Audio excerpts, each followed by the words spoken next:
Good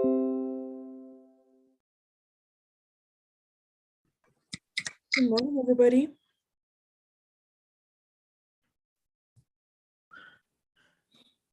Hi, Diana. It's Katarina. How are you? Good to see you. Well, my picture at least, huh? Good to see. Great to see real faces.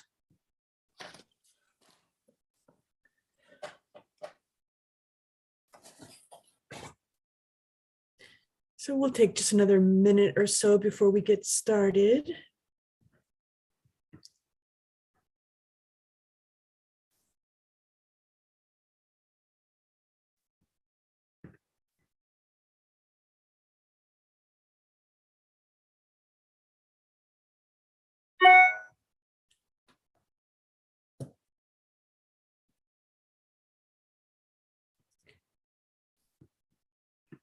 Okay, so thank you all so much for joining. Happy Thursday. Finals week, at least for UCSB. You know, I don't know where SBCC is right now. Have they been out already for a little bit? Does anybody know?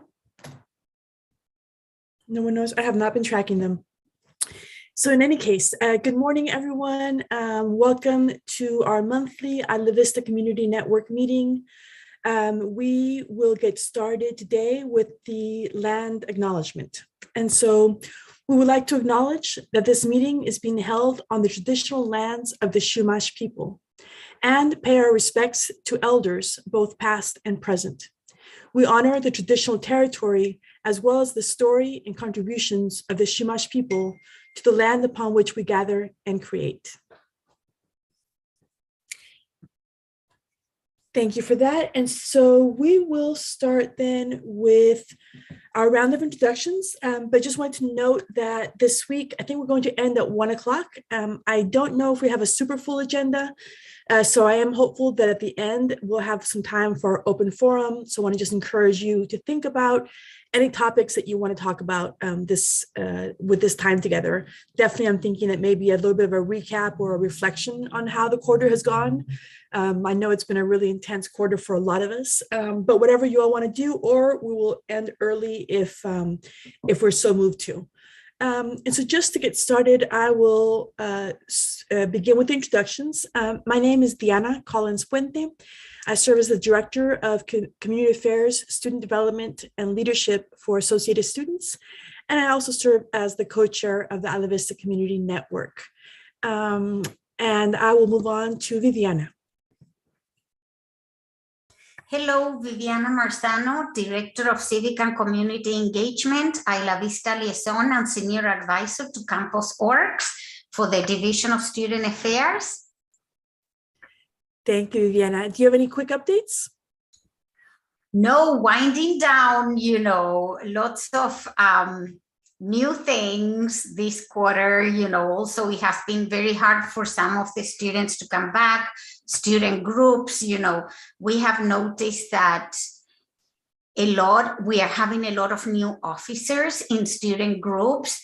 Some of the groups did not operate at all during the pandemic. So we see that there is that break where there hasn't been like succession planning or, you know, a big gap, not for all the groups, for some of them. So there is a relearning, you know, and we also did very special events for second year students, sophomores, which in some articles they are called the first year sophomores. So we did extra programming for them to get them adjusted to the university because it was having like 2 freshman classes. And I know that a lot of you went through the same thing.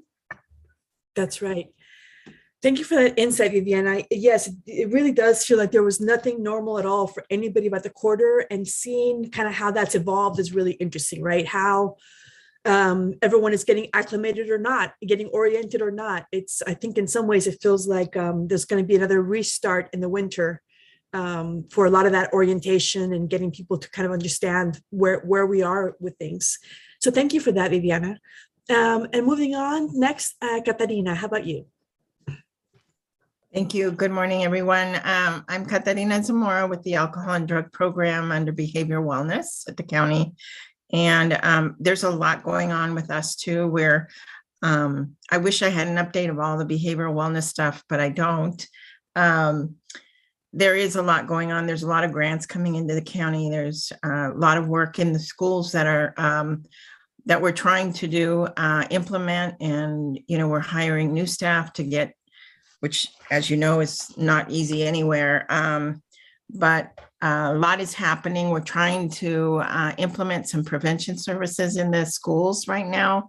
We started in the North County and hope to work our way down to South County at some point. But it all takes time, and we're limited with our capacity because we don't have enough staff to do all that's required for that. So at this point, I'm really excited, though. The young kids, if you have not heard, are struggling in schools, and we're really looking forward to start helping in a preventive way to really get those kids who are struggling. So anyway, thank you. Nice to be here.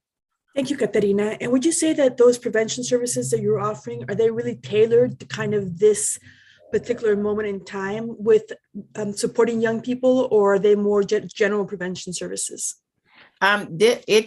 It's really going to be focused on what is happening, mental health wise, but also there is a wonderful, it used actually in the 80s, there was a program called the Student Assistant Program that was used within the schools. It's kind of a way to triage all the kids that were having issues and then making sure that they were getting the services that they needed.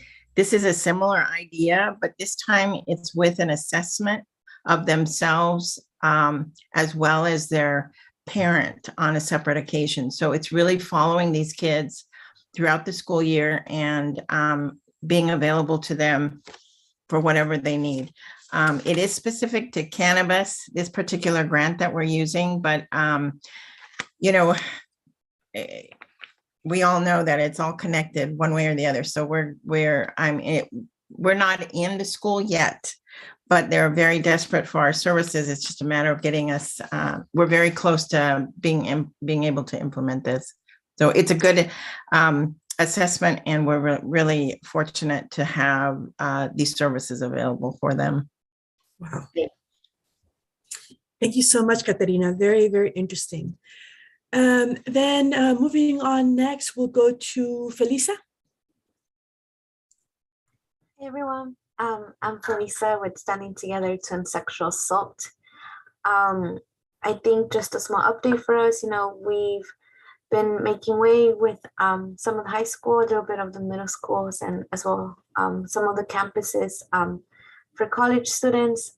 So I'm ready to go in and, provide preventative presentations to college students. We do have a workshop coming up with the Multicultural Center up in January going into February, just kind of, as well helping with healthy boundaries and what did that look like, as long with consent. Great. Wonderful, Felisa. Thank you so much. And Felisa, you also, I think with CESA, do you have a lot of new staff that have come on board recently? No, but we do have some folks that have transitioned out, but as they come in, we'll keep everyone posted. Wonderful. Thank you so much, Felisa. Next, I will go to Jay, if you're ready, Jay. And after that, Raul. Hello, yes. So my name is Jay Freeman. I'm on the boards of the Isla Vista Community Services District and the Local Agency Formation Commission. I'm representing neither of them here today. One thing, I don't know how many people have been tracking or we continue to track the Citizens Independent Redistricting Commission. We had a presentation on that at the previous meeting 2 months ago. But what was originally scheduled to be the final meeting of that was yesterday. However, they decided to make a few last-minute modifications, tiny modifications to the map at the final meeting. And so they've scheduled another final meeting on Monday in order to finalize the map. However, I cannot imagine, technically, they were allowed to choose any previous map that they've ever considered. I cannot imagine that they will not choose the map that they pretty much finalized yesterday, which puts Isla Vista in the 2nd district with Goleta, and then all the way through to Santa Barbara City College. So in the future of our meetings, I guess we will no longer have a 3rd district county update. We might have a 2nd district county update. Wow, that's such big news. I'm wondering how we unpack what all of that means. I mean, definitely interested always in the kind of political sphere, right, in which IV has operated as far as county politics. So I don't know, Jay, if you want to say anything more about any thoughts you have of what that will look like in terms of Isla Vista. I do have some thoughts. So previously, we were in the swing district. Typically 5 and 4 are conservative and 1 and 2 are liberal. And then 3 is the battleground in order to determine the high level political makeup of the Board of Supervisors. And they do make high level decisions that affect the environment and affect public health and affect civil justice. And because of that, I think a lot of times we've been unable to, I'm providing a good light on this.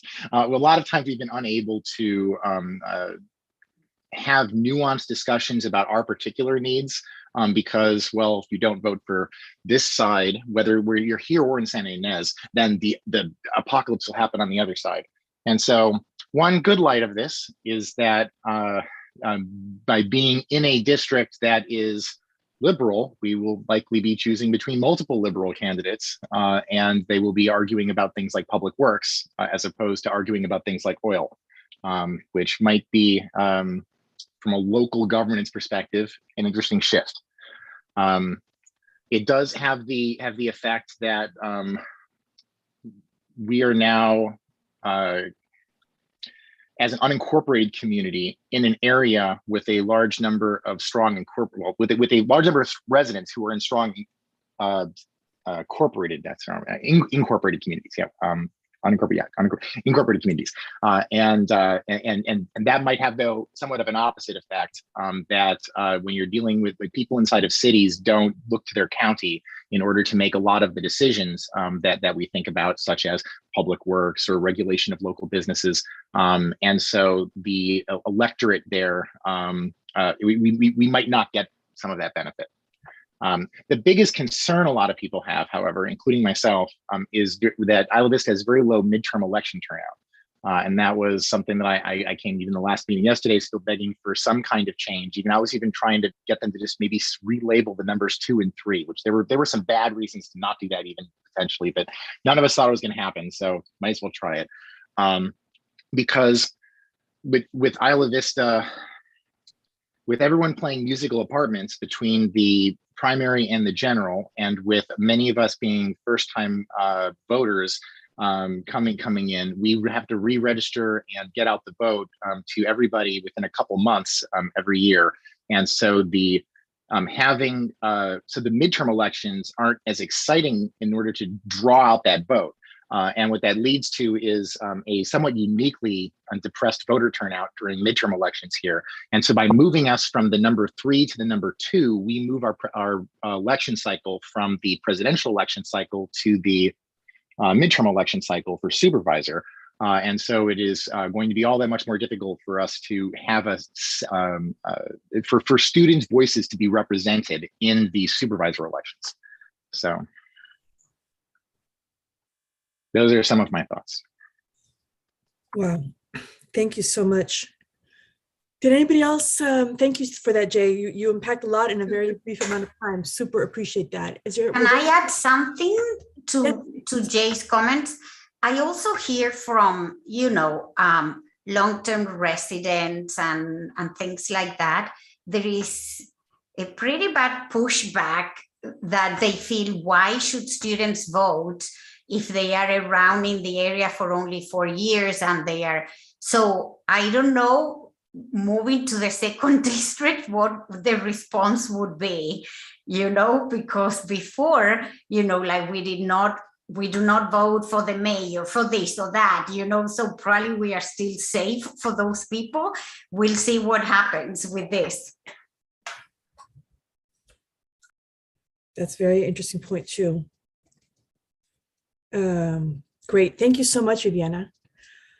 Ooh la la, already opened up just a whole lot of new thinking about what we're going to need to do as a community to kind of realign and adjust our thinking about this. And so you said, Jay, that is then happening tomorrow, the final meeting. Monday. Monday, I'm sorry. Yeah. And then with December 18th, I seem to recall, was that still a deadline for the final decision then to be put out? So to verify, I think Monday is the 13th, and I believe then the final deadline is actually the 15th. Okay. And they actually they've got like they want people to notice any actual maps, and so that's actually and they have a 3-day turnaround time on noticing. So that's actually why they will certainly not make any changes to any maps at the Monday meeting. Technically, they are allowed to accept any map that they've previously considered without making an edit to it, but I can't imagine that they will not do what they did at the last meeting. So very good. Okay, thank you so much for that. Great, and then we will move on next to Raul, and then followed by Anna. Hello, everyone. I am St. George Youth Center's Program Director, as well as Project Grant Director for Isla Vista Healthy Communities 805. And just a few announcements would be, we are looking for volunteers for the upcoming year, just because we're also going to be launching a gardening program and a collegiate program for our youth, just so they have, resources and understand the college application process and different community leadership skills sort of development. And so that's basically what we have for an announcement, is just looking for volunteers who are willing to come in from Monday through Friday, 3 to 6:30. Great. Thank you so much for that, Raul. And if you're not already connected with the Community Affairs Board, we'd love to connect you with them. That's an AS entity that helps to connect volunteers to different efforts. And so if you want to talk later, we can definitely do that, and we can see how we can support it. That's great. Thank you. Absolutely. Shannon, you had your hand up? Yeah, I was just going to say, if you could drop your email in the chat. I know a lot of students who are always looking for community service hours. So awesome. That sounds great. And I apologize ahead of time. I'm going to leave a little early just because I have another meeting at 12:30. Sounds great. Thank you so much, Raul. And Shannon, since you have your hand up, or you did, do you want to go then next on intros? And yeah. I'm so sorry. Actually, Shannon, yes, and then Anna. Thank you. Okay. Hi, everyone. Let me get my camera on. My name is Shannon Sweeney. My pronouns are she, her, hers. I currently serve as the External Vice President for Local Affairs in Associated Students. I'm a fourth year sociology and environmental studies major. Really happy to see everyone. It's been a while. Just getting through finals week. And I'll give my updates in the AS part of the agenda. Sounds great. Thank you, Shannon. And thank you for being here in the middle of finals. Really appreciate seeing you. Thank you. And so then moving on to Anna and then Aaron. Hi, everyone. I hope you can hear me. This is Anna, and I'm from Isla Vista Arts. I'm the director of Isla Vista Arts. We run Word Magazine and Magic Lantern Films, Nuestra Voz, in cooperation with Raul at the St. George Youth Center in the summertime, and some other programs. So great to see everyone. I'm already intrigued by everything. So hi. Thank you so much, Anna. And then Aaron, and after that, Tori, please. Hi, just Aaron Jones, Director of Educational Opportunity Program. No announcements or updates. Great to see y'all. And I'm going to excuse myself early. I'll have to cut out early at some point in time before the end of the meeting. Sounds great. Thank you, Aaron. And then Tori, and after that, Kirsten, please. Hi, everybody. Good afternoon. My name is Tori Saunders, and I am part of the community outreach team for the UCSB Police Department. My partner, Gary, is not here today. He usually is, but he's tied up in another meeting. A a couple updates. Fall quarter is coming to an end. So just remind, if you're around students or anybody on campus, please remind everybody to lock their bicycles up. We get an influx of bicycle thefts after all of these long breaks, and we've just had so many since Thanksgiving. We're doing our best to patrol the areas that have lots of bike racks, but if y'all can remind others to lock their bicycle, or if possible to bring it into their residence if possible for the break. And additionally, if people are leaving the area for the holidays, please, if possible, take your valuables with you, like any sort of laptops or headphones, anything valuable as well. But we will be here for the break. We're not going anywhere, so we're always here if anybody needs anything. Thank you. Great. Thank you so much for that, Tori. Next, we'll go to Kirsten and then Joan, if that's all right. Super. Hello, everyone. My name is Kirsten Deshler. I'm Director of Government Relations at UC Santa Barbara, and I'm also on the Isla Vista Community Services District as a university representative. Thank you. And I'm Joan Hartman, their District County Supervisor. Thank you so much, Joan. I just wanted to go back and check with Kirsten. Did you have any kind of updates, Kirsten, whether it's announcements or just any reflections? I have no reflections. I'm clean out of reflections. Yes, it is that time of year. Thank you so much. And Joan, I know that we will do this third district supervisors update coming up next on the agenda. So thank you for your introduction.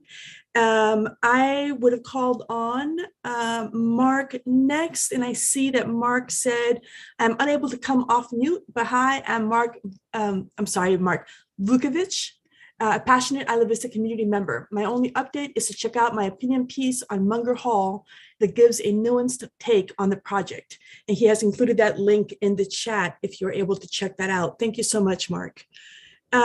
Next, I will go to, and then just other things in the chat. Aaron Jones speaking about the housing crisis, also provided a link. This report is pretty thorough on the matter. And then Raul provided his email address. And Rodney, I don't know yet what you provided, but I'm sure you'll tell us when we get to you. Next, I will go to Spencer and then Lisa, please. Hi, everyone. Great to see you all. I'm Spencer Brandt, the president of the Isla Vista Community Services District.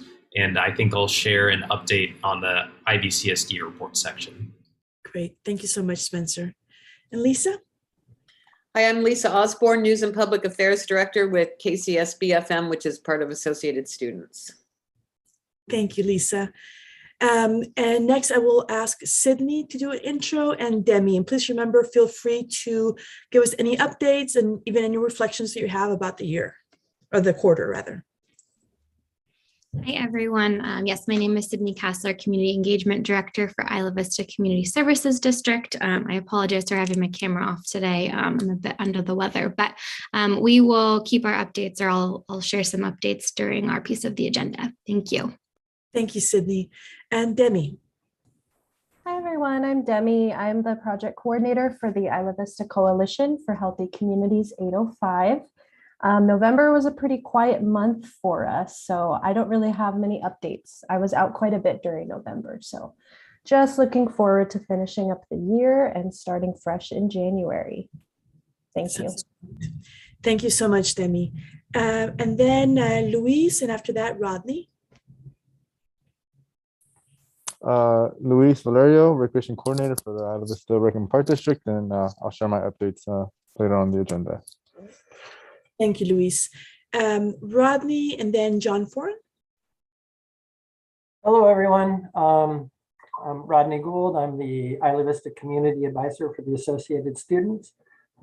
Just want to let you know that throughout the winter break, the Legal Resource Center and Isla Vista Tenants Union will still be conducting consults if anybody needs anything over that time.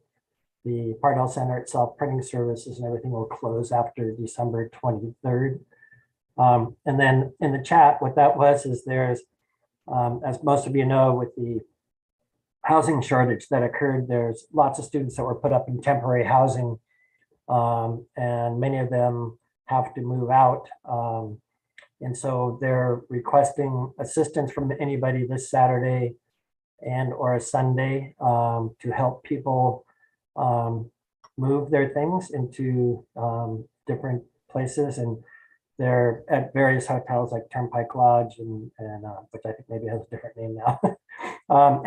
And this is something that the UCSB Basic Needs and Rapid Rehousing Pilot Program are leading that effort, right? Yes, correct. Okay.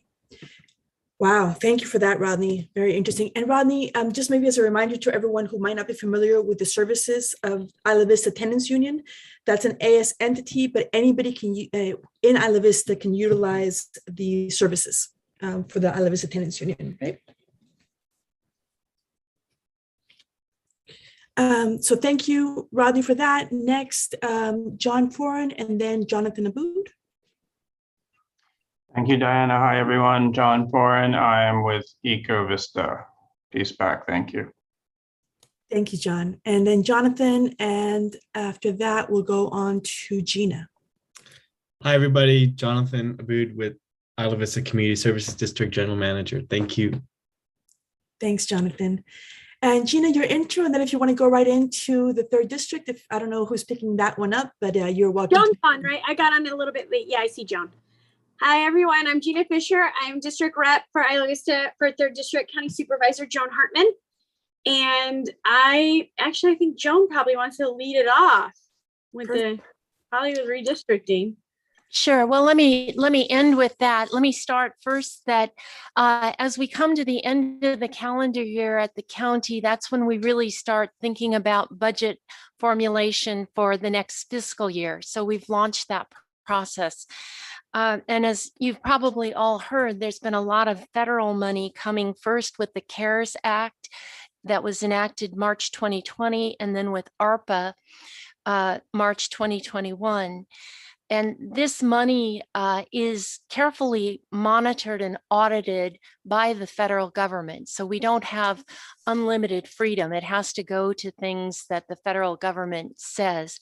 And mainly that has to do with addressing the impacts that we've experienced from COVID, both in terms of social, health, and economic.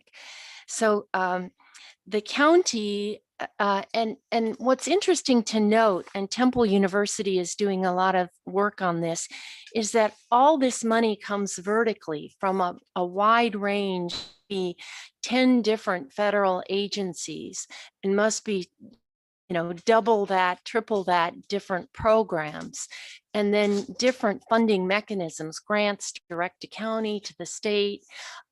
So it's we at the bottom who are receiving this money have a real difficult time figuring out how to track it. And so Temple University, a group there, has identified how best for local governments to formulate a strategy. And what they recommend is that you really have, you can't track all this money, it's impossible, but that you develop some specific themes that is going to guide your expenditures. So we in our county are focusing on health and human services. That's going to be where we spend the majority of the $87 million we get over the next 2 years, 2 fiscal years, and that has to be expended over a 3-year period. And within that, let me just get the themes that we're looking at. Enhancing outreach and engagement with underserved communities. So we've learned a lot about how inadequate some of our outreach has been to underserved communities. We've had a lot of support from UCSB's Center for Publicly Engaged Research, and we're working a lot with the promotores. So and paying them as consultants and not just expecting people to volunteer their time. So that's just one example. We're developing the second overarching theme within HHS, Health and Human Services, is developing new facilities. And this is for mentally ill, for homeless, and the new Isla Vista. Another stable is aligning provider organizations with data systems that allow for display and exchange of data. So that's kind of a complicated one, but it's where we really need to invest a lot to be able to be more efficient over the long run. And the last one is addressing the digital divide. Can you hear me okay, Diana? You broke up a little bit on the third one, and then you came back strong. Okay. Sorry, let me just talk about addressing the digital divide. There's a lot of money coming for broadband, and we hope that it'll fix this problem, because I live in a rural area where we just don't have good broadband. And what that means is people don't have access to education. They don't have access to telehealth and a lot of the government services. So a lot of state money is going to be available. A lot of federal money is going to be available. And in our county, we're working through SBCAG, our regional transportation organization that has focused on roads, but now they're going to be focusing on broadband infrastructure and developing a strategic plan over the next 6 months that the county and all 8 cities within the county have invested in, and that'll help us with regional connections, and then what they call middle mile connections, and then last mile connections within cities or urban areas. So within HHS, homeless is a top priority. About 20% of our ARPA money is going to that. One of the really big issues, though, is that all this money is one-time money. And when you start serving people, especially unsheltered people, bringing them in, they need intensive services. So we have allocated some of our one-time money over a 3-year period, and that's the period by which we have to expend the monies. But how we're going to do this long-term, we can't afford it in our general fund. So that's a big question. So anyway, the county has been not only dealing with the day in, day out of responding to COVID, but doing our normal business and then planning for the future with this big infusion of new money and how we're going to make the most out of it. So that's pretty much that. And then, as you probably all know, there's been an independent redistricting commission. I think some of you participating have been involved in watching and testifying. And in their wisdom, they have placed IV in the 2nd district. And so Supervisor Hart will be your official supervisor come January 15th or so, when the new maps go into effect.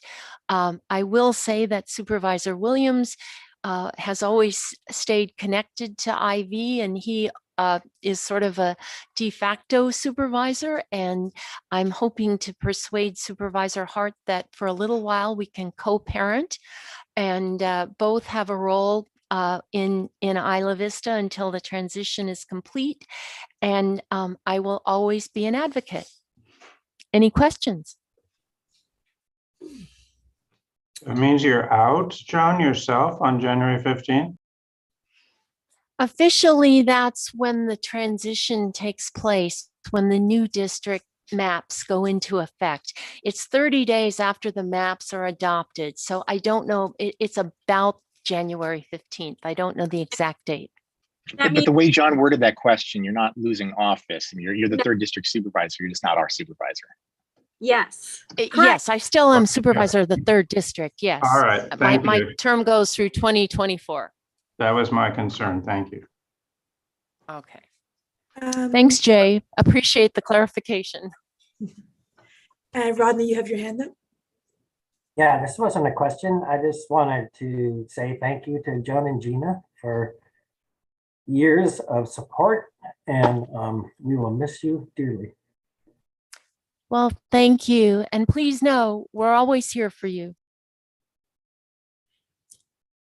Thank you. And I think just to echo Rodney's sentiments and the ones that are also in the chat, it's really kind of hard to wrap my head around the idea that the 3rd district would not be so closely associated with Isla Vista going forward. It's kind of hard to imagine not having that relationship, and so grateful for all of you. I hope that as this goes forward, we have more opportunities to celebrate the work that's happened between the 3rd District and Isla Vista for such a long time.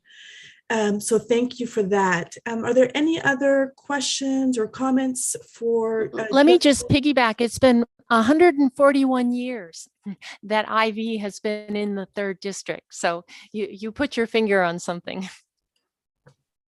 That's incredible. Wow. One thing I'd like to, from our office, I'll be public about this. I just want to acknowledge, because I don't have his email address, but I have his phone number, so I didn't email him. But Mark Vuvasak, who's on the call, I saw his name. I just want to acknowledge the great letter writing and activism you've been doing around housing and UCSB, and particularly issues with Munger Hall. That's something our office is very intimately involved with. And I think something was published in the Nexus recently that really hit on the head a number of deficiencies that this proposed project has. So I want to make sure that this community knows and understands that, and that great work. Thank you for that, Gina. And Mark is saying thank you on the chat. And I'm wondering if there was any interest, Gina, in saying anything in terms of the county's conversation around this, if there's anything relevant. Let me handle that, Gina. Yeah. It's in closed session still. We're very limited in what we can say.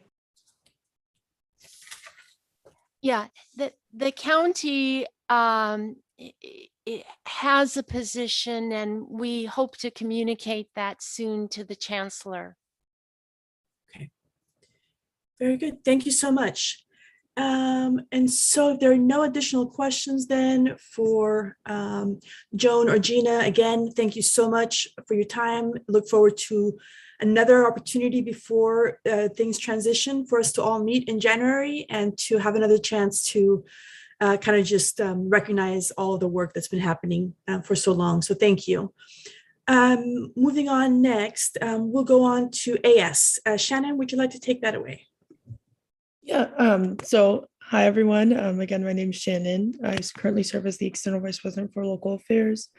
AS is kind of slowing down right now. We always kind of do during Dead Week and finals, but there's been a lot of great projects that have happened this year, or I guess this quarter so far. We had a couple of town halls, and a lot of the BCUs have still been getting back on their feet and filling vacancies that were not even operating during the entire pandemic. So I think this quarter allowed AS to kind of get back to work. And I think next quarter will be a little bit more, I guess, like it used to be. As for the exec offices, the president's office hosted a housing town hall, which I think was useful, but we didn't have as much turnout as we had hoped for that event. There's also on Munger Hall, not officially, but at the Regents meeting, it did not seem that the project will be going through in its current form. That's what I was told by Esme, the EVPSA. So that's kind of a little bit of an update just from their perspective. For us, I think we're going to be focusing on community events next quarter. It's been, I know, at least for me and like a lot of the people I talk to, winter quarter is the hardest for students. So we're really trying to like have those options for students, best serve them in any way we can, and providing resources like naloxone. Yeah, I don't have that many updates right now because it is finals week, but good to see everyone.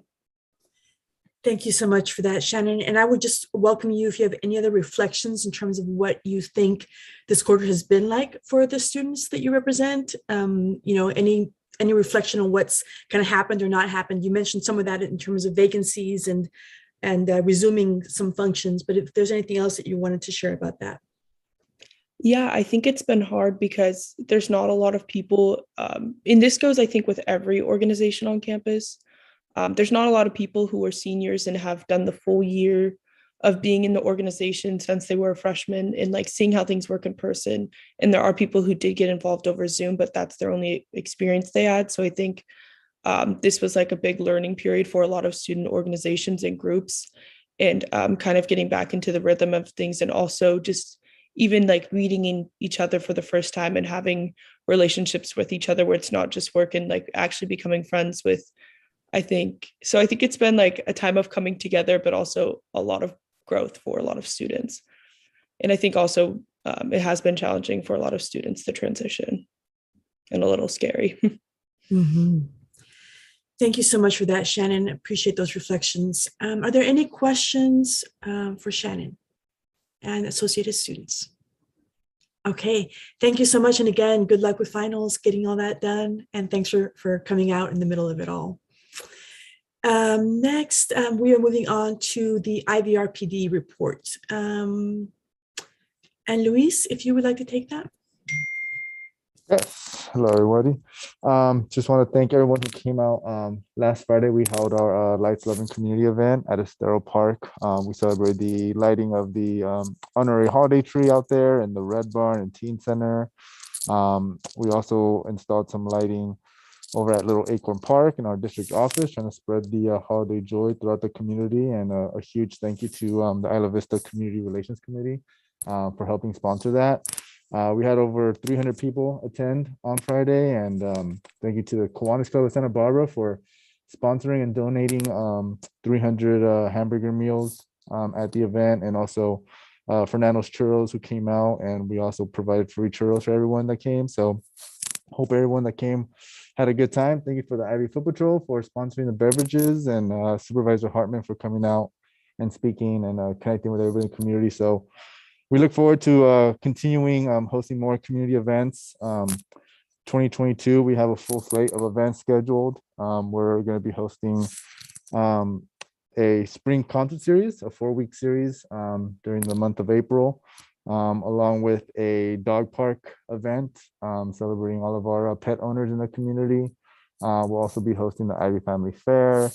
And then we're also in the very preliminary planning stages of kind of doing a resurrection spin on Ivy First Fridays as well. And so we'll be sharing some more information on that, but lots of fun stuff we're working on. Really looking forward to doing that.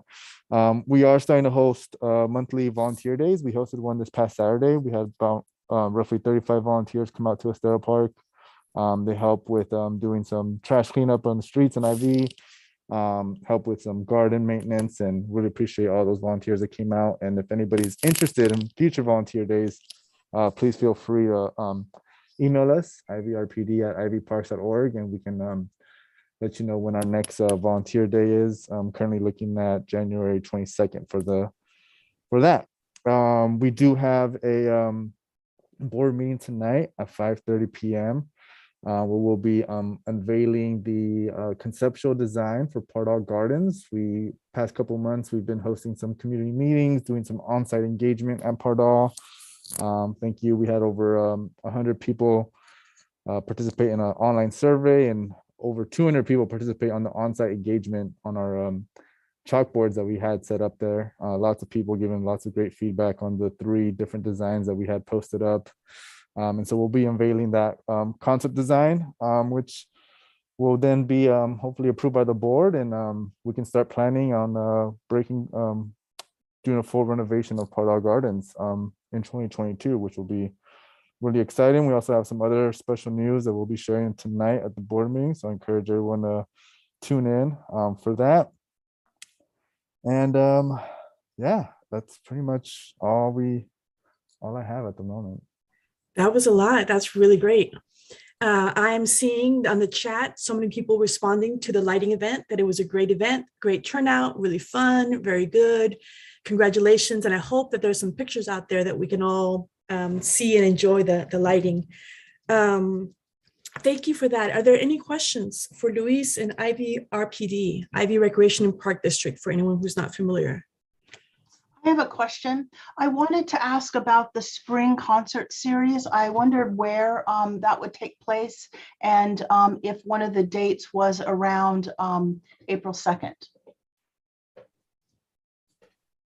Yes, the concert series will be taking place in Anna Square Park in the amphitheater. We held a summer concert series in August and September, and we're going to be hosting again during the school year. We do not have a concert slated for the 2nd. We actually have our kickoff date being the 9th. So it'll be the 9th, 16th, 23rd, and 3rd. There's a lot of Saturdays in April this year, but there's 4 Saturdays there. Thank you. Thank you, Luis. And Luis gave us the teaser about some special announcement at the IVRPD meeting. And there is, as Ash posted, there is a Zoom link on ivyparks.org if you are able to participate in that meeting. Thank you, Luis. Moving on then to the next item, we have the IVCSD, Isla Vista Community Services District. And I'll hand it over to Spencer and Jonathan. Thank you so much, Deanna. First, I just want to say 2 quick things. First, good luck to all UCSB and SBCC students who are in finals right now. I know that this is the toughest part of the quarter, so thanks for being with us. And second, a big thank you to Supervisor Hartman and Gina and everyone else on your staff for serving us so well over the last 4 years. We've been able to accomplish so much as a community together, and I still can't even believe it's real, us getting switched to the 2nd district. But I know Joan and I talked earlier, and I think she mentioned this right now, wants to stay involved, which is great. So we'll have 2 supervisors for Isla Vista potentially. So just wanted to add that off the top. So for the Community Services District, at a meeting in November, we approved temporary use policies for the Isla Vista Community Center, and we're going through the process of hiring a coordinator level position to handle the intake and reservation and some event planning in that space. So you can reserve the community center right now by going over to our website, and we're just super excited to be able to start to activate that space. Related to that, we have a community center advisory board group that was established when we had the community center back in 2019. And during the pandemic and just for other reasons, there are some vacancies on the board. And so the deadline to submit applications to join the Community Center Advisory Board is December 11th. So if you're interested, I highly encourage you to apply and help participate in the process of making the community center a great space. And I'll try and put that link in the chat in a couple minutes here. Big thank you to those who participated in the transportation town hall. I'll hand it over to Sydney if you want to share some updates from that. Yeah, thanks, Spencer.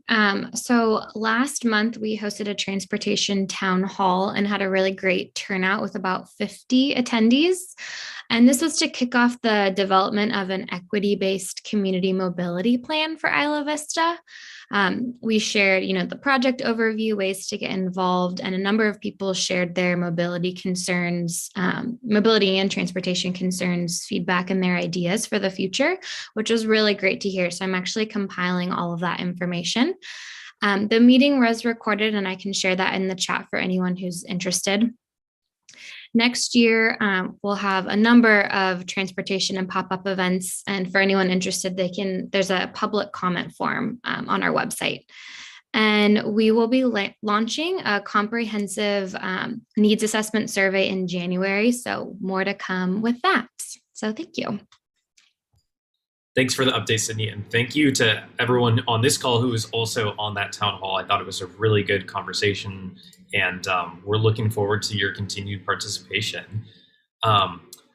So let's see, next on the list, so on January 11th, the Board of Directors is going to consider recommendations regarding a parking study request for proposals. We've had the proposals, the request out for about a month, and now the parking committee is reviewing those different proposals. It would be from a transportation planner that would really do a number of things. First, do an assessment of the on-street parking conditions in Isla Vista as they are right now. Also incorporating a census of all of the parking spaces at private residence and also on UCSB's campus. And so our goal is to really get a broad picture of what parking is like in the community. And second, to help us do a parking needs assessment that is more qualitative. If we just have data, that's great, but we need like real testimonials and feedback from people who do have cars in the community and are using them to really help the board make informed decisions. And that's something that's been talked about during the Assembly Bill 3 process when we were working to create the Community Services District. So it's really cool to see it now coming to fruition.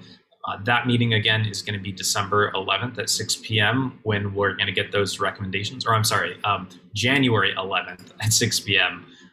We'll get those recommendations.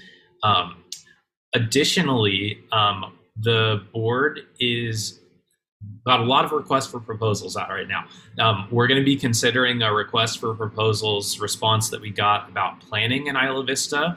And the goal is really three-pronged with that. First, to have an expert in the subject of planning come in and give a little workshop to the community to help educate us on planning concepts and best practices and about the contents of the Isla Vista Master Plan. And the second point is to create an existing conditions report on planning and housing in Isla Vista so that we can get a better understanding of how we are and aren't meeting the community's needs from that perspective. And third, to create a roadmap for moving forward with a plan for Isla Vista.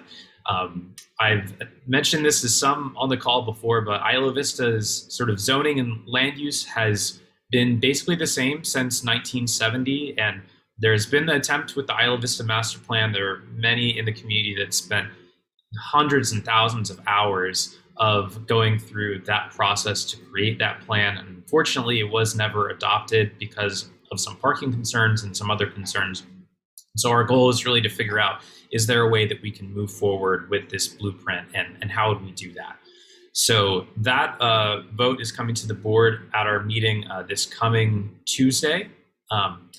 Then additionally, we're moving forward with or considering a request for proposals for the Spring Festival at our next board meeting as well.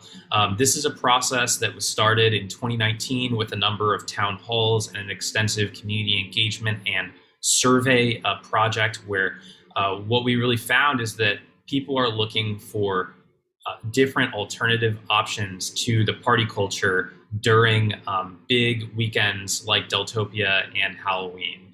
And our goal is really to create an event on the day of Deltopia that would be an alternative event for locals in Isla Vista, that we'd create a safe event that's well organized, includes harm reduction resources and security, utilizes and activates the Isla Vista Community Center, and showcases the rich diversity of Isla Vista artists. And another component that we are considering too is applying to County Public Works for a street closure for part of the commercial area to help support our local business community and activate that area. We know that traditionally in years past, when there are these large events, they have a lot of impacts on the community, but they also have a lot of positive impacts for our local business community. So we're trying to figure out how can we support our local business community with that same sort of model, but in a way that also is good for the community, is safe, promotes healthy behavior. And so we're going to be considering that RFP at the next board meeting. And I think that is all that I have. I'll hand it over to Jonathan if there's anything else that you wanted to share. I think one other thing related, you mentioned the Community Advisory Board applications are due on the 11th, and then tomorrow the application is due for the manager position for the building. I'm not sure if you mentioned the time for that. So that's also, I can put the link for that position tomorrow. I know that it's a short turnaround, but if you can share in your networks, we're looking for a position that's kind of more at a coordinator level that would be able to handle the reservation and some event planning for the space. And so we're super excited about that. At our last board meeting, the board made it really clear, like this is a priority that we can get someone in this position to handle all of this so we can get the center open as soon as we possibly can and allow folks to start utilizing the space. So yeah, thanks for helping share with that. And that's my report. Wonderful. Thank you so much. A lot happening also with the CSD and the really, really big picture conversations that you're having, which is great. Are there any questions or comments for the IVCSD folks? Okay, thank you so much, and look forward to tapping into all these various things that you are doing in the next few days and over the next few weeks. So moving on from there, we will open up for law enforcement in IV. Tori, I think you are our rep today.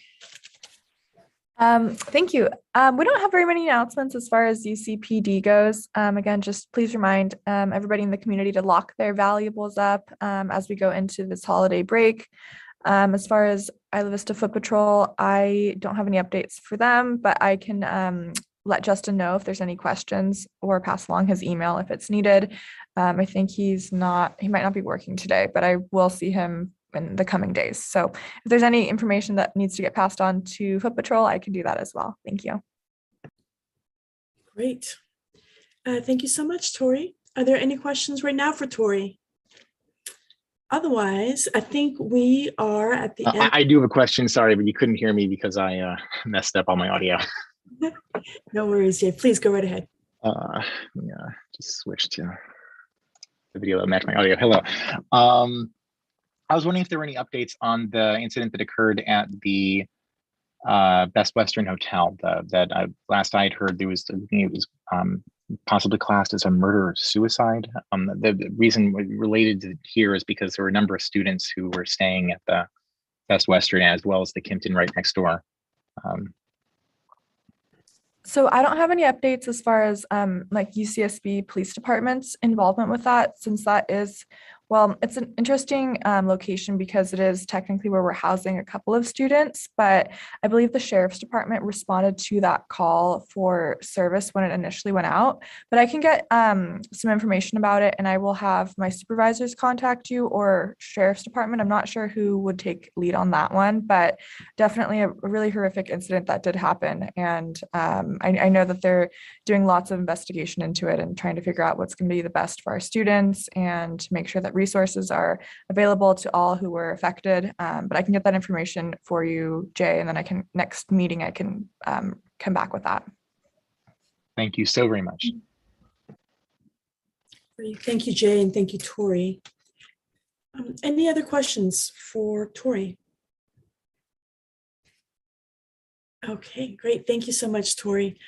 We did have a couple of things posted on the chat just to direct your attention that way.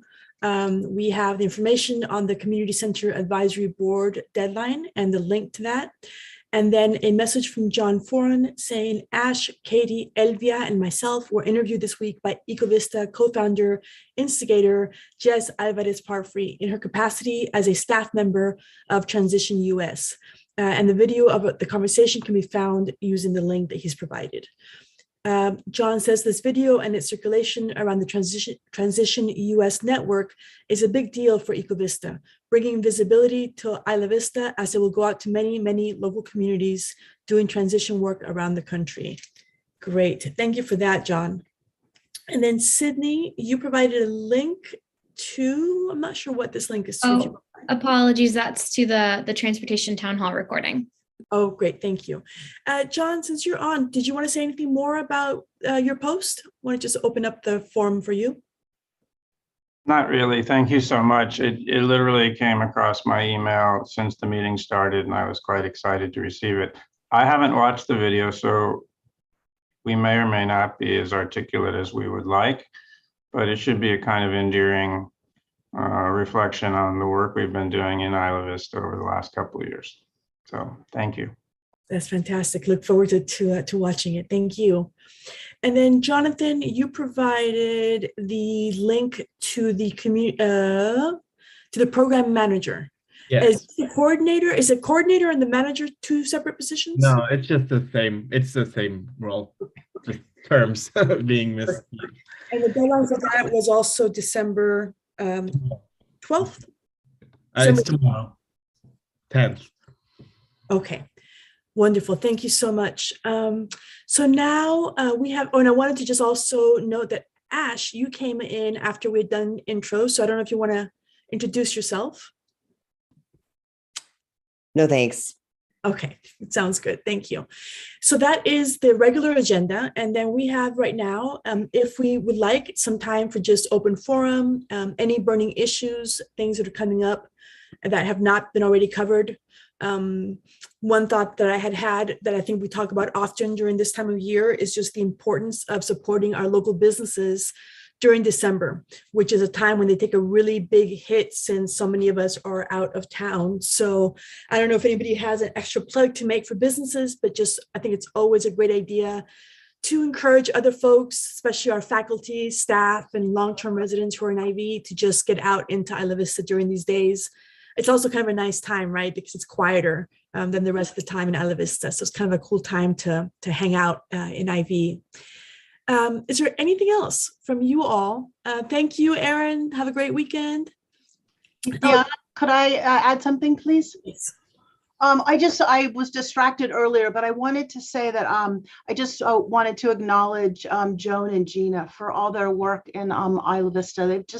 I really have appreciated how Joan has really focused on students and the student experience and really tried and did some really great work in really representing and making sure that services and safety and houseless issues were all issues that were dealt with, and that students were really, their voices were heard. So I just really wanted to say that I'm sorry to see Gina and Joan leave the representation of Isla Vista, but I'm glad that you're just going to be over the 101 so we can call on you. And I know that we'll always have a good voice in the Board of Supervisors for student issues. So thank you. I wanted to make sure I said that. Thanks, Kirsten.